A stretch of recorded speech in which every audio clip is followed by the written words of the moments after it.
The views and opinions expressed on this program are not necessarily those of this station, JVC Broadcasting Management, or its sponsors. And now, it's time for Radio Jobline with your host, Scott Possessor, right here on 103.9 LI News Radio.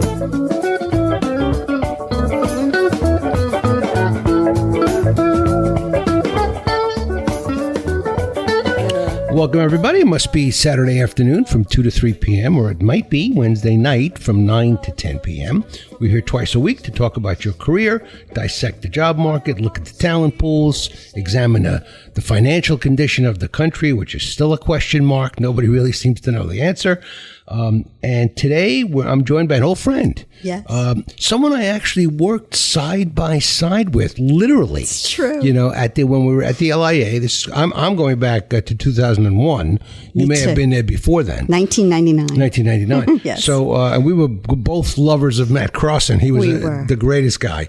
And and I'm sure you were too. I loved him. He was a great guy. Yeah, I miss him still to this day. And the people that took over just didn't do it for me. Not the same. So anyway, I'm glad to have you both here, and we're going to be talking about Lisa's book, and the name of the book is Career Journeys from the Ground Up. Discover Your Own Path. Okay, and Lisa was involved with Workforce way back in 1999 when we were working side by side at the LIA. So you have a lot of experience. How's our old friend Cheryl Davidson doing? I don't know. I think she's at Northwell. Northwell, but you're not too much in contact. No, I see her on Facebook. Yeah.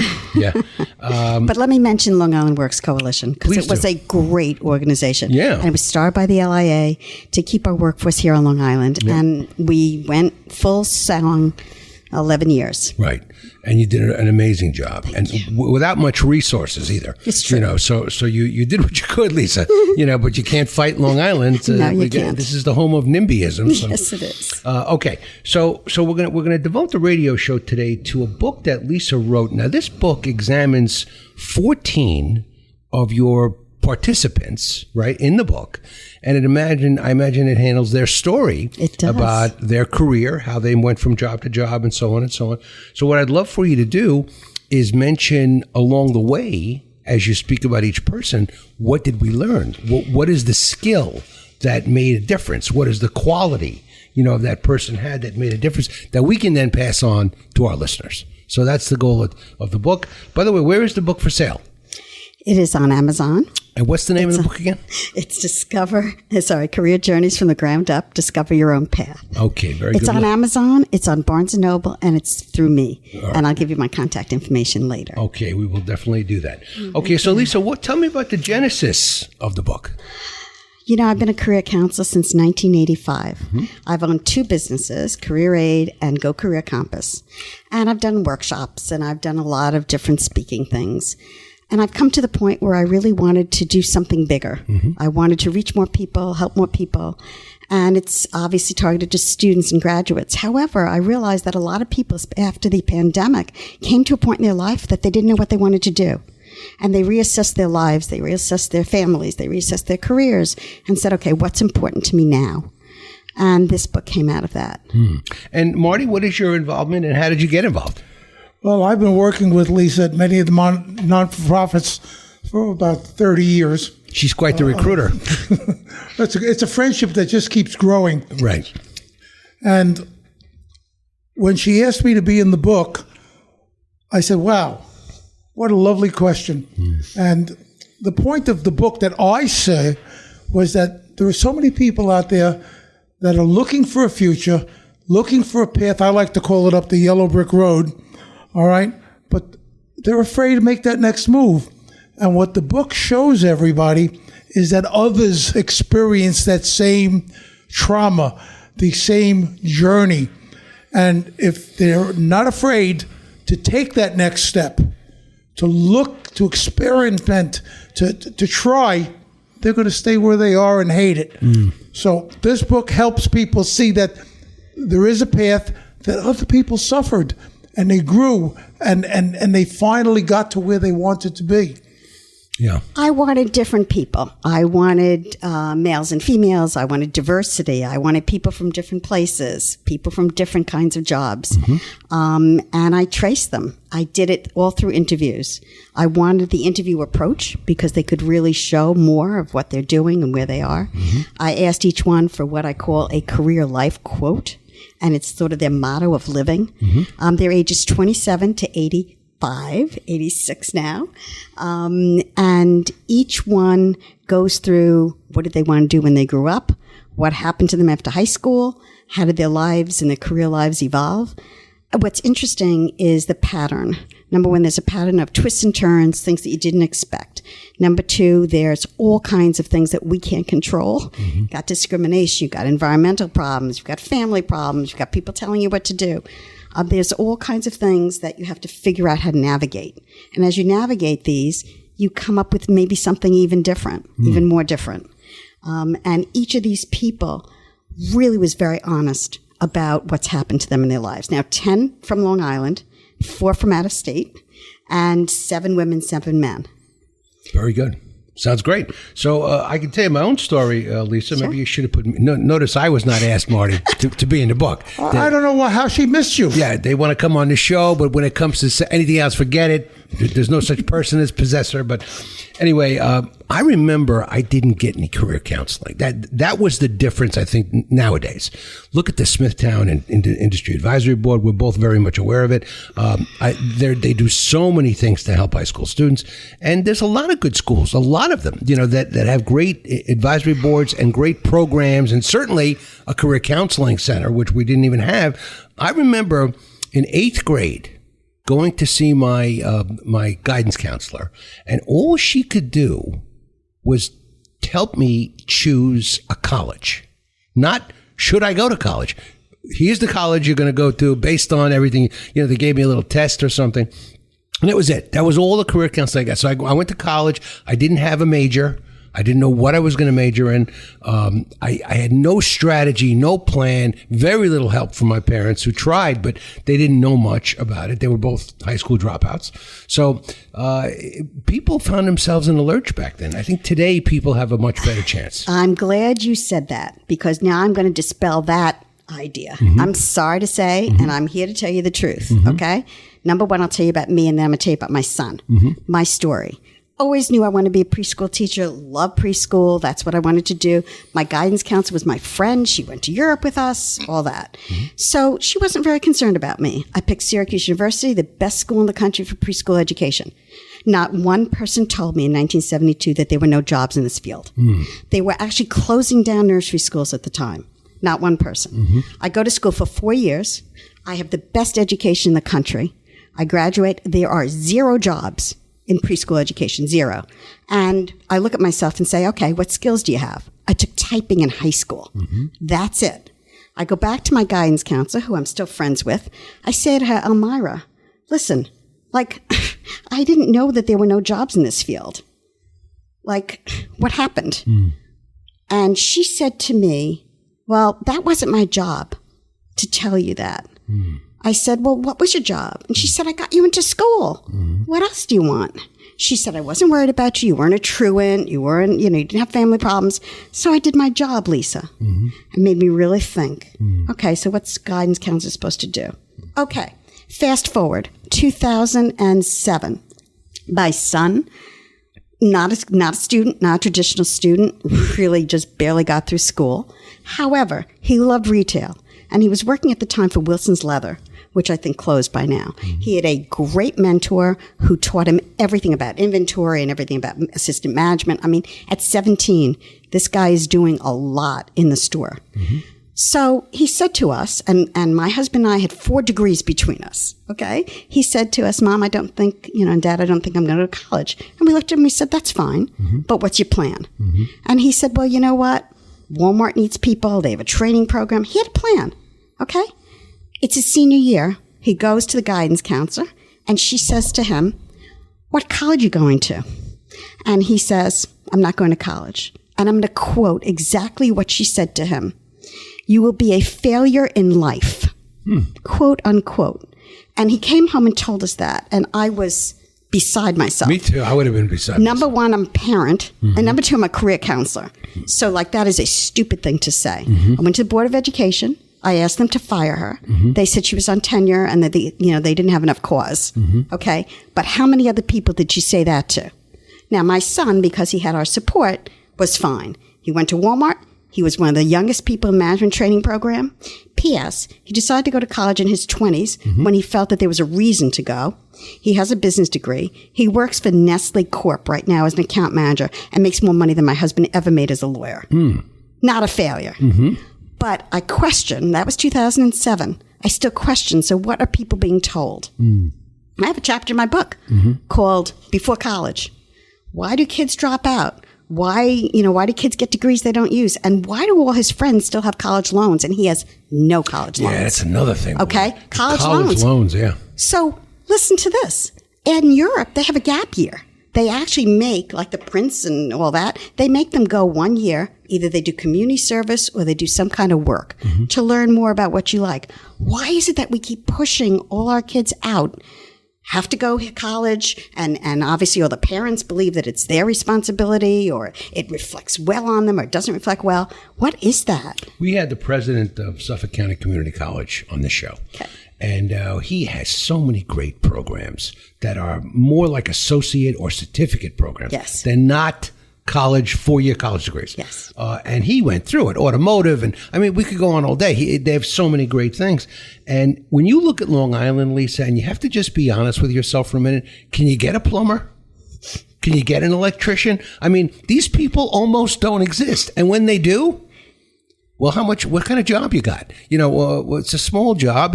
Well, I'll have somebody else call you. They don't even want your job, because they're so independently successful at their chosen field. So I'm almost jealous of them to some degree, but I do think that we send too many kids to college that don't have to come up with hundreds of thousands of dollars. My niece is 43, still paying off her college loan. Oh. Horrible. I mean, it's unbelievable. And she's a paralegal, so she needed some kind of degree. Sure she did. Okay. Sure she did. But, she's rare. Not everybody does that. And your son is another rare one, that did it later in life. I'm going to talk about Long Island in this crazy world that we're in here. There's something called the Newsday Report Card. Hopefully the people who listen to this know that it exists. And it has a listing. It comes out, I think, in May, and has a listing of all the schools and the percentage of students that go to college in each school. And everybody's vying for that top position. 99% of my kids go, or 98%, whatever it is. And then it reflects well either on the guidance counselors or on the school. But guess what? Who does the follow-up? How many of them drop out in their first year? How many of them get degrees and then don't use the degrees? How many of them are trying to figure out, they're busy partying, they're busy having a good time. What are they doing there? You mean like my geology degree that I use every day? That's what you got a degree in. Geology. Yep. And I had to sit Let me through. jump in here for a minute. Yep. I had no college degree. I barely got out of high school running. All right. And I had to figure out life without any direction whatsoever. I got lucky. All right. Few people pushed me in the right direction. As you know, I had an event business that lasted 50 years. But our mission was to make people leave their event feeling that they had a good experience. It wasn't about how fancy it was. It was about what happened with them and for them. But I had no mentors. I had to figure it out myself. Now, very often, the Boy Scouts send me to schools to speak to the kids. And they usually send me into the students that are not really going to go to college. And these kids are sitting there and they're frightened. They're scared to death. What's my life going to be like? And when I share with them that I didn't graduate high school and I followed a path to success, which took me through a number of different jobs until I finally found where I wanted to be, when they hear that other people can succeed without college, like you said, a lot of them are in college that shouldn't be, all right? And they get out, now they're really lost because they never really started a career of any kind, never checked out what's going on. So now they have to start all over again, and they're lost. There's an increasing number of stories about very wealthy people that didn't go to college. That's true. Last week very last week, we had a guest on our show who has a $70 million handbag business, dropped out of school after 6th grade. Whoa. Never went back to school. Whoa. He had a gift. He had a creative gift. I give him that. And but otherwise normal in every other way, intelligence, communication, and so on. But he had this creative side that powered him through his life. And he just kept buying companies. It was unbelievable. The story was great. And so we're all on the same page in this booth, that there are people that have to go to college because of what they want to be or major in, but then there are a lot of people that don't. So now that we're at that point, Lisa, keep going.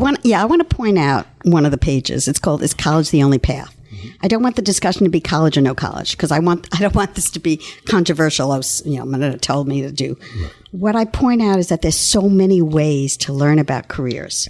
What happened to internships? Apprenticeships, mentoring, shadowing, speaking to people. People go to law school and then realize, hey, wait a minute, I don't even like this. So how do you find out what you're good at and what you enjoy? Well, thankfully, there are many, many more apprenticeships and internships than there used to be. There are. When we were young, which was 4,000 years ago. But there were none back then. There was no such thing. I remember when my son needed an internship, I called up every law firm myself. And I said, listen, I got a son. He's, because they knew me somehow from my television show Jobline. And I got him 4 internships in a row. Wow. 4 years. And that's because I believed in it. I believed that this was the biggest thing I could do for him. Not buy him a car, was get him an internship. And I believed in it and it worked for him. And he's a DA now. So I'm very proud of him. Not everybody is fortunate enough to have a dad like you, Scott, or a mom like Lisa. Unfortunately, those of us who are in the senior years grew up in a time where nobody really understood. Yeah. All right. Graduating high school was a big deal. Now graduating college is not a big deal. You have to have a degree. And those who are not fortunate enough or smart enough to go to college and get that degree and the doctorate and all these other things, they're lost. Yeah. Just 4 years of college isn't enough to get you started. That's right. I want to point out parent roles. You ready? I decided to do a parent 10 commandments. Mm-hmm. And this is one of my favorite pages because it's thou shalt and thou shalt not. Mm-hmm. And I'm just going to take one shall, which is believe my child no matter what his or her age. Okay. And thou shalt not live my life through my child. Mm. And I've shown this to a few parents and they've said, this is tough stuff, but you're right. And so if we could just support and understand each child's different, their abilities, their personality, don't put them in a corner if they love people. They don't belong there. And even though this is a particular field that's great, that doesn't mean the person is suited for it. Mm-hmm. You can see, I see my grandchildren already having interest in certain things. And hopefully, my son and daughter-in-law will continue to support them and give them opportunities to pursue those. But without that, you're lost. Yeah, we have the family tradition of arguing, which actually leads to debate and actually kind of heads people towards the law field, which is where my son wound up. And I probably would have been there too if I would have had the study habits, that I learned about later in life, because I went to college and was a pre-med major and got sick when I dissected a pig embryo. And then it happened again, twice in a row. So I thought, well, this is a pattern. And then I wound up with a geology degree because I had all the physics and chemistry and calculus and such that you need to get a degree in that. And I just wound up with that. And then it was an oil embargo. So I figured, I'm going to go find oil. I mean, it was nuts. It was no guidance, no mentors, no nothing. You were lucky that you had that creativity inside. You mentioned creativity. Creativity is the path to success. The fact that we all have it, but do you milk it? Do you allow it? Do you nurture it? Engage with it? Do you nurture it? Right. Yeah. Right. The other thing is we all should understand the difference between a job and a career. I think the kids need to understand that, and I think adults do too. Mm-hmm. A job pays the bills and does what it needs to do every day. You can depend on it. You can go there. You can get your paycheck and come home. But a career is something that hopefully has a future, something that hopefully you're passionate about, something hopefully that you grow. But, its priority is that self-satisfaction. It's something that you really love. And when I hear that people go to work every day and they hate what they do, it's sad. Yeah. Yeah, I don't love what I do, but I'm also troubled by all the things going on in the world. That all the divisive politics and climate change, and you could go on and on with what's wrong in the world right now, and it weighs on me. So we have a mental health person that comes on Jobline all the time, and she says, "Find your joy." So my joy is playing the guitar. That's what I love to do. Am I good enough to be in a band? No, but I'm still good, and I still enjoy it. And now I'm getting much more joy out of life, and not watching MSNBC every night, to see what this one said or what that one said. So there's some crazy things going on dynamic-wise in the world. You're listening to Radio Jobline with Scott Possessor. We have Marty Greenstein, and we have Lisa Strahs Lorenc. And is it Lawrence or Lawrence? It's Lawrence. Lawrence. Yes. Okay. I've always called you Lawrence. I know you have. Okay. And she's an author, career counselor, marketing specialist, and environmental and bereavement specialist, I should say. True. And she's got this great book. What's the book again? Career Journeys from the Ground Up, Discover Your Own Path. Okay, we're going to talk much more about that and get into some of the people that participated in the book after the break. If you'd like to be on Radio Jobline, you can write to me, scottp118@gmail.com. That's scottp118@gmail.com. Also, connect with me on LinkedIn. All the Radio Joblines are posted on my LinkedIn account. So if you connect with me and follow me, you'll see them every week. We got a news break coming up. Stay with us. May the four winds blow you safely home. Roll away.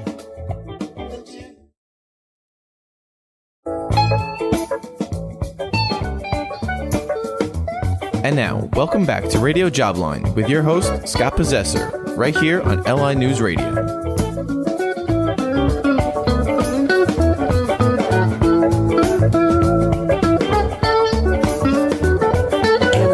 Back, everybody. You're listening to Radio Jobline with Scott Possessor. Great show today. An old friend joining me, Lisa Strahs Lorenc, who I've known for 300 years, and Marty Greenstein, who I've known for 400 years. So this show goes all the way back to the caveman era. But we appreciate what the message of today's show, which is how have people, what can we learn from the trek that all of us go on in this world of careers and jobs and so on, from the ground up, so to speak. Lisa, why don't you hit us with some of the people that starred in the book? I'd love to. I'm going to start with the youngest person. Mm-hmm. He's from Colorado. His name is Drew Eglietti. He happens to be a cousin, my cousin's son. He's currently the coordinator of careers at United Way. His career life quote is, "Rejection isn't a roadblock. It leads to a different pathway." He saw me because he was feeling very rejected. He just couldn't seem to figure out where he could go, how he could be happy. He wasn't finding his way. And what I realized with him is that he just needed more not-for-profit background. Right. And United Way was perfect. Right. He learned job search. He learned how to relationship build. He connected to people, in LinkedIn.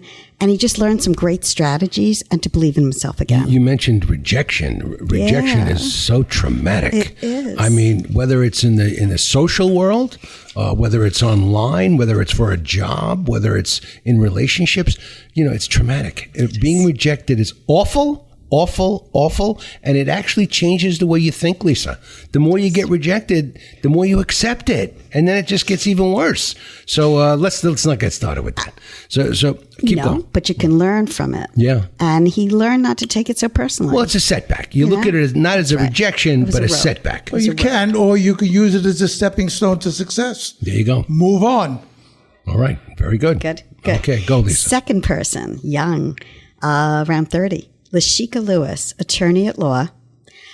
Her quote, "I've been on my grind for years, and I'm out grinding still."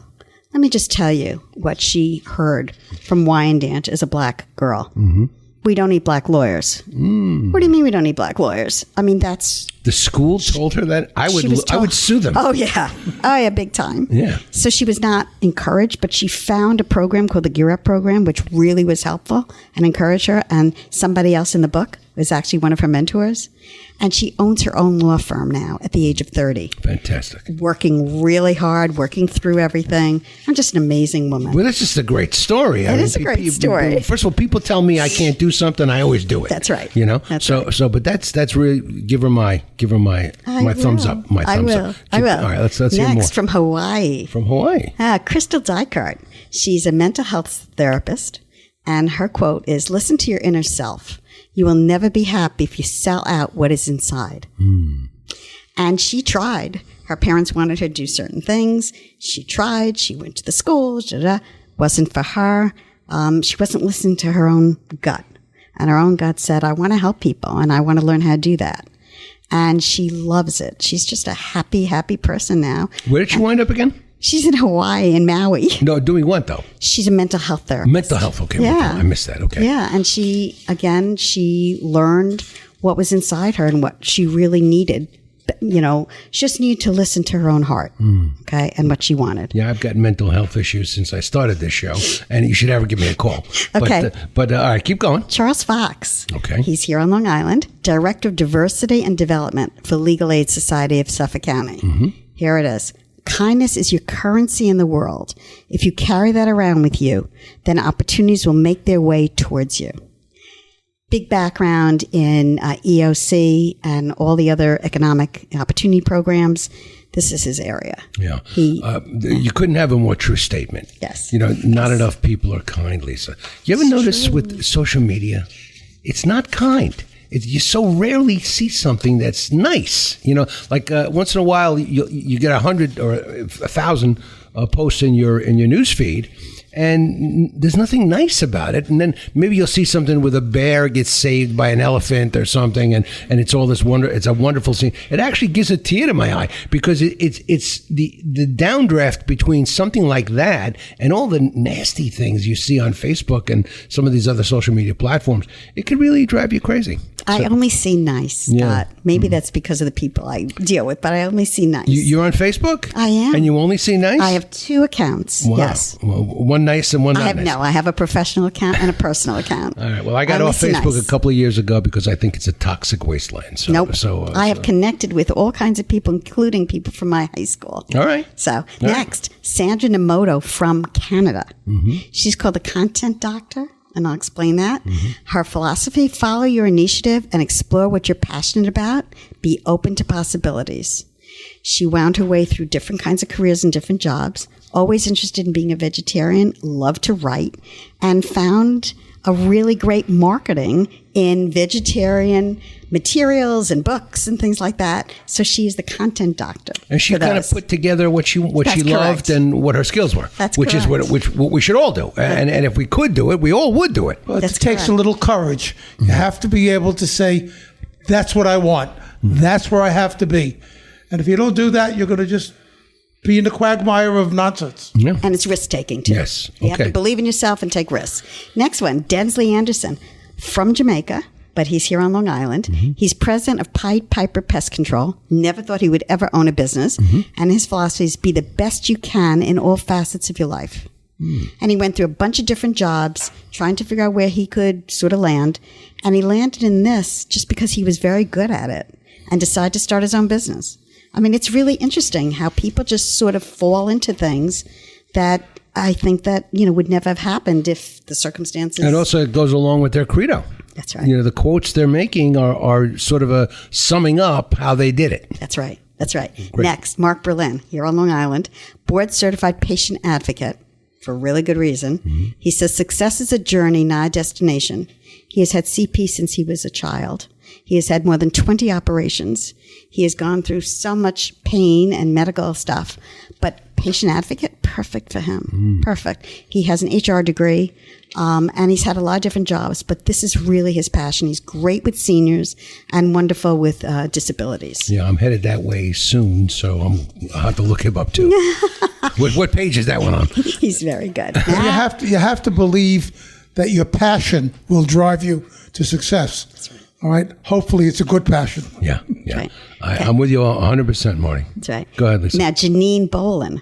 She's CEO of Broadcast Media Productions. She does podcasts, and she does a lot of other kinds of work, marketing work, and things like that. Anyway, she says, if you don't enjoy it, don't do it. She's from Colorado. She has had a lot of different positions. She has a scientific background like you do, had a lot of different circumstances in her life that changed things and made things happen, including the fact that she was told wrongly that she had 6 months to live. And all of a sudden she had to change like everything and provide for her kids and figure out what she was going to do. And then it turned out it was an error, a medical error. So again, circumstances, you never know what's going to happen in your life, and you have to sort of swing with it. Okay. Very interesting. Yeah. Very interesting. Yeah. Keep going. Yeah. Next one, Frank Pomada, who's the person Frank. You know Frank. Well, he was I know on him a this lot. program. He was on this program That's just a few weeks ago, and he's been on 3 or 4 times. That's correct. And he's the one who actually was in the Gear Up program and helped Lashiko Lewis. Okay. And I met him at Wyandanch High School. Right. So he is an employment counselor. He works at the Department of Labor, and he's a mental health advocate. I love what he says. Avoid the golden handcuffs. Seek out a job that you love, even if that means you have to leave some money on the table. He's had a lot of jobs. He and I used to commiserate about, because we both have a not-for-profit background, where'd the money go? What are we going to do now? And of course, all the programs that he was in. He's fought a lot of challenges in his life. Yes. But to me, he's doing exactly what he's supposed to be doing. Yes. Great work. Great work. I couldn't agree more on Frank. He's found himself. And he's a great human being. Yeah. Great person. Robin Chatskin, owner, Travel by Robin S., right here on Long Island. Here's it. There is symmetry in chaos. Trust in the path. She has owned alpaca farms. She has worked in advertising and marketing. She's done theater. She has a lot of different skills and all. And she wasn't given a lot of choices as she was growing up. So had to sort of figure out a way on her own. Again, different paths, sort of falling into a few things that fit. Right. And again, you never know.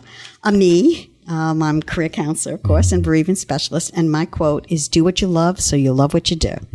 And that's the truth. And you know about me, so I won't. I just wish that more people could do it, Lisa. Me too. There's a block. I think everybody wants to do it. I mean, ideally, people say, well, I love the guitar, so I want to, be in a band or write music or, do gigs, whatever, but not everybody can do it. You have to have the courage to do that, the courage to move forward on what your passion is suggesting. That takes courage. And you know what? It also helps a lot if somebody gets behind you, gives you a little push. Yeah. And you better believe in yourself. Okay. And you need other supporters, like Marty said, to believe in you as well. Right. You need those people, behind your back. Yep. Les Wolf. Right here on Long Island. Right now, so let's do a shout out to Les. Poor Les is on the side of the road, folks. Yes. He had a blowout on the way here in his tire. And Lisa came up with Marty Greenstein in a matter of minutes, who somehow made it to the studio in time to be with us. But it was supposed to be Les Wolf. And Les is the owner of Les Wolf Sports. Right. And his deal is memorabilia are your memories. That's what keeps us young. He has a great story. He actually cut high school to go to Madison Square Garden because he was very interested in Muhammad Ali. And he got his signature as he was walking out. And that's how he started this whole sports memorabilia thing. I mean, he loves this. And people would laugh at him and say, you're never going to make a living doing that. Now he's laughing at them. I wish he was here because Muhammad Ali, when I was growing up, was the most influential character that I can possibly remember. And, of course, the greatest fighter of all time. Yes. So Les and I would be doing 5 minutes on Muhammad Ali. But I'm sorry he couldn't be here, Lisa. And please give him my best. I will. I will. Next, Lisa Abanowski. Real estate broker, senior real estate specialist. That's her area. She says, get an education whatever you're doing. It's important for you to develop your craft so that you can learn and grow. Many things got in her way, many detours, starting pretty early in life with her family and some other personal things. And that's to say, by the way, that we all need to learn. There are lots of family things that happen that cause us to make changes in our lives or cause us to not do what we thought we were going to do. Better be flexible. We better believe in ourselves. We better try new things and take risks. That's what happens. She is very successful. Lisa's much more than just a realtor. She gives out the best advice. Her columns very often have little bits and pieces in them that you can grow your life just listening to what this wonderful woman has to say. Fantastic. We should talk to her sometime here in the Sure, radio. she's great. She's great. And last is Marty. And Marty is a sculptor, art by Marty, and Marty's Magic. And Marty says something so simple: follow your dreams. And that's the truth. So that's all 14 people. And their stories. When you read about what they went through, we can learn so much from overcoming obstacles, discrimination. I mean, not only racial, but there's gender discrimination in here. There's also age discrimination in here. There's also religious discrimination here. I mean, everybody's gone through common things. It's not like we're all different. So what we learn is how to get over it, how to believe in ourselves and be persistent and move on. Yeah. I mean, I find myself at a pretty old age now. I mean, I'm old. I'm not Marty's age. Not that you're too old, Marty. But I do find myself learning still. I never gave up on learning.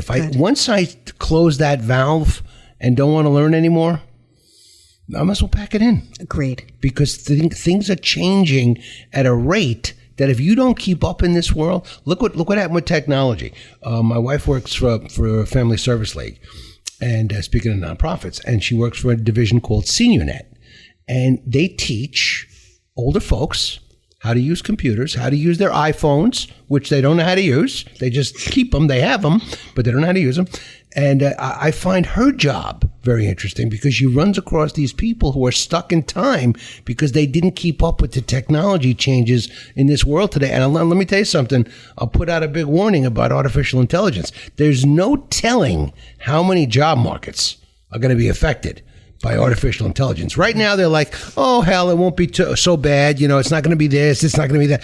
Nobody knows. You know, the first time a rogue robot, goes nuts and kills somebody, you're going to have an uproar because the Congress never passed any guidelines. There are no guidelines. Agreed. For no guidelines. How can they do that? Such a powerful thing as into artificial intelligence. So I'm very worried about that and who's that going to displace? How do you guide a machine? Yeah, exactly. Yeah, exactly. You can't give it It's really guidance. what it is. Well, you send it to Lisa.